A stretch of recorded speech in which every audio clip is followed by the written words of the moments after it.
Hey guys, my name is Exeter, and today I'm going to be talking about Advanced Warfare, but also my channel at the same time. So, new DLC has dropped for Advanced Warfare recently. I'm actually playing on one of those DLC maps, as you can see. It's called Climate, and I actually like this map. It flows really well because it's a circle with an inner side, but, you know, there's a lot of flanking routes and small ways to get to the inside, and it's not like it's very constricted, where there's only two ways in and out, you know, so I like those types of maps.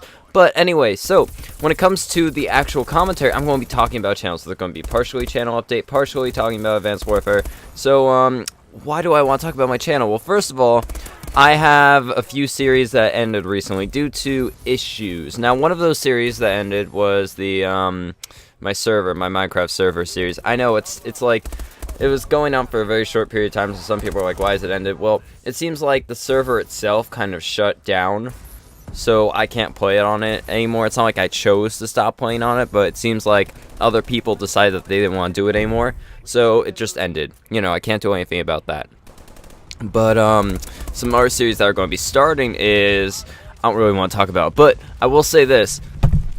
The new series that are in the works are actually going to be very fun to watch if you liked my previous series. Now, one of them is a little bit more technical and takes a lot more time to do. When I say a lot more time, I mean each episode is going to be about 20 minutes, hopefully. I'm not totally finished with even the first episode yet, but there's a lot of man hours that's going into this.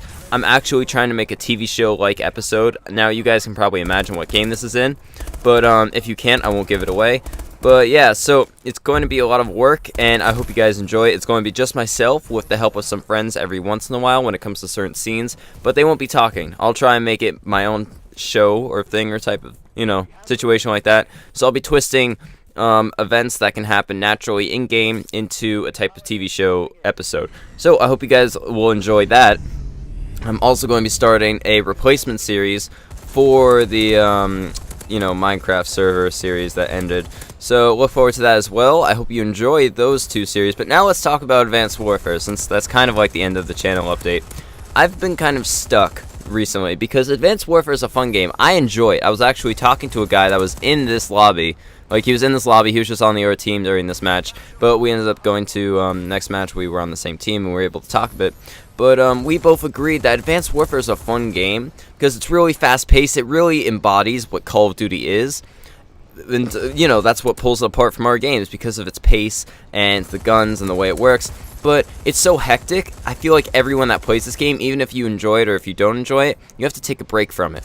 Because even though it's a fast-paced game, there's so much crazy stuff going on. If you keep on playing it, you're going to get bullshit to the point where you just don't want to play anymore. Because there's guys jumping from every direction. I mean, there's a map in this game called Perplex. It just came out. Now, there's a lot of moving levels, and to get around the map, you have to bunny hop everywhere. So people are flying everywhere, and it's really hard to go on streaks on that map just because of the way it flows, where there's people jumping everywhere, and because you only have such a, wide field of view, it's not like you could see everyone. It's not like you have constant UAVs up. So there's people flying everywhere. You have no clue where the next guy's going to come from to kill you. So it's really hectic, to say the least. So that map, though it's like, it's a fun map, it is a good Call of Duty map, but it doesn't make it good for streaks. So that map can kind of get you over the edge because you keep on going on streaks and then dying, going on streaks and dying, or you're just dying a lot because of the way the map's set up. So that's just one way that a map can kind of cause some, brain issues there. It can cause you to have some trauma. But some other things are just, if you play this game for too long, you'll get used to the bunny hopping and the boost jumping, and you'll just get tired of doing this over and over and over again. So there's going to be a point where you're like, you know what, I want to play some traditional COD. I'm tired of this because, that's what we're used to. We're used to the old CODs. We adapted to this version. It's not like we got used to it. No, we adapted to this version.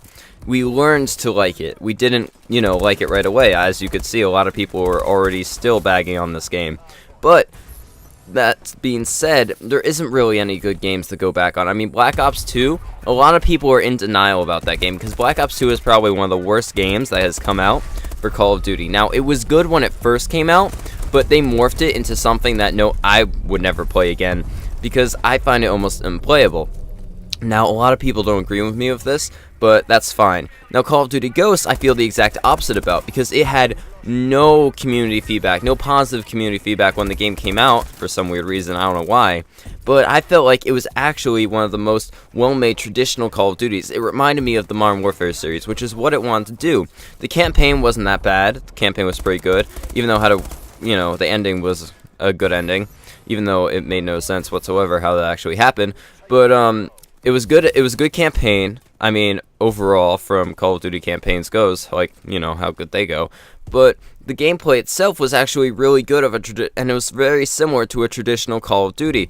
It was very grim. It was all grayscale and everything like that, just like old CODs were. The gameplay was very similar. Now, the issue a lot of people had were the maps, but there's always going to be something wrong with Call of Duty because there's never a perfect game out there. There's always going to be an issue. Look at MW2.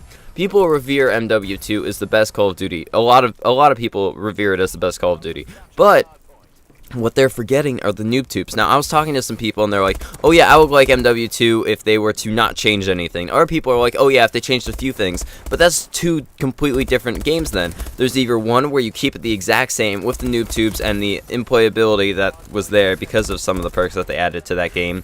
Or if you were to leave everything in the game, then, it would kind of be the same exact thing. But if you have to take stuff out of the game and change it, then it's a different Call of Duty. It's not MW2 anymore because, it's no longer the same exact game. Because for it to be MW2, you can't just say, oh yeah, it's going to be MW2, but we're going to change some things. No, for it to be MW2, it has to be the same exact game. And a lot of people don't want that as well. So then it's like, okay, but then they're making a new game with, they could have a different storyline. They could actually make Ghost 2 using the copy and pasted, code of MW2 and just change the things that most people like to change, like the noob tubes, for example. But that's just one thing, because most games can't work like that. They just don't run like that. You can't just be like, okay, let's take one game, put it here, change the things that people want, then we're good. No, that's the issue. That's what's so great about having a cycle when it comes to COD games. Battlefield didn't really have this, for example. They went from Battlefield 3, Battlefield 4, now the Hardline. Now Battlefield 4, the Hardline, there's almost no difference. A lot of people say this. If anything, they took stuff away. And that's a big, thing that you might be hearing. Now, with vice versa, with Battlefield 3 to Battlefield 4, it seems like they took even more stuff away and more people like Battlefield 3 better. Now, I'm not going to say this is for everyone, this might not be what everyone thinks about, but the Modern Warfare series, for example, it went from COD 4, which a lot of people very much love, to MW2, which a lot of people still love, and then stopped playing because of, the noob tubes and stuff, to MW3, which had such great gun balancing. I mean, you might say, oh yeah, but there are still those guns that were better than others. Of course there are. There's always guns in the game that are like that. There's always going to be guns that are better, always going to be guns that are worse, just because the way these games are made. But it had such good gun balancing, you really could use anything. Unless they, threw something in there that wasn't supposed to work from the start, everything worked almost perfectly. So that's a game where they took good coding and used it to make a great game. And with MW3, not many people liked it, probably because it was the same thing, because they didn't do many things wrong. The campaign was actually one of my favorite campaigns out of all of the Call of Duties. So, I mean, when it came to MW3, it's not like they did a lot of things wrong there.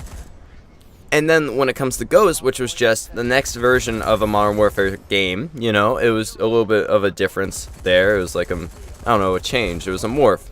It was an adaptation of the Modern Warfare series. But they didn't want to be part of the trilogy, so they made its own thing. Now, Ghost was the exact same as Modern Warfare. It had good guns and some bad guns. It had large maps. Now, the thing is with the large maps is people wanted large maps, but what was so great about having this cycle, this series, it's not like that you make one game and you just change it every time, even though that's what we see a pattern of, but things can be changed. So with Ghost, people asked for large maps in Ghost. Before Ghost, people wanted that. That's what they asked for. So they gave them large maps, and now we know that we don't like large maps. That's something that we have now learned because of Ghost, and that's something to be grateful for. Because, now we're never going to get large maps again, because we hate them. Or at least most people hate them. It's the same thing for, let's say, what game? It's the same thing for Advanced Warfare, for example. A lot of people don't like boost jumping, but then some people do. So what they're going to do in the future is probably take away boost jumping. Maybe not during the next COD, but the COD after that will probably go back to the traditional boots on the ground type of gameplay. because we now learn that boost jumping isn't for everyone, and you actually lose money with boost jumping because all the people that like boost jumping will still buy a traditional Call of Duty, while all the people that hate boost jumping aren't going to buy a boost jumping COD, but they will buy a traditional Call of Duty, so you can only make money with a traditional COD. So now we see all the things that will make them successful. Good gun balancing, with some, good variations in between. Smaller maps, medium maps, great campaigns. Work very well for the franchise, because those games are most revered as well. But, small things like that get people interested. So, I hope you guys enjoyed this commentary. I know it was a little bit off track at the beginning, because I was talking about my channel more than the actual gameplay. But it seems like this game has been a perfect precursor to the next Call of Duty, which a lot of people think was going to be World at War II, but we know that's not true now because of what some people have said about it. Anyway, thank you for watching. I hope you guys enjoyed, and I guess goodbye. If you don't think this was helpful at all, that's okay. I'm not really supposed to be helpful. I'm just supposed to be entertaining. Peace.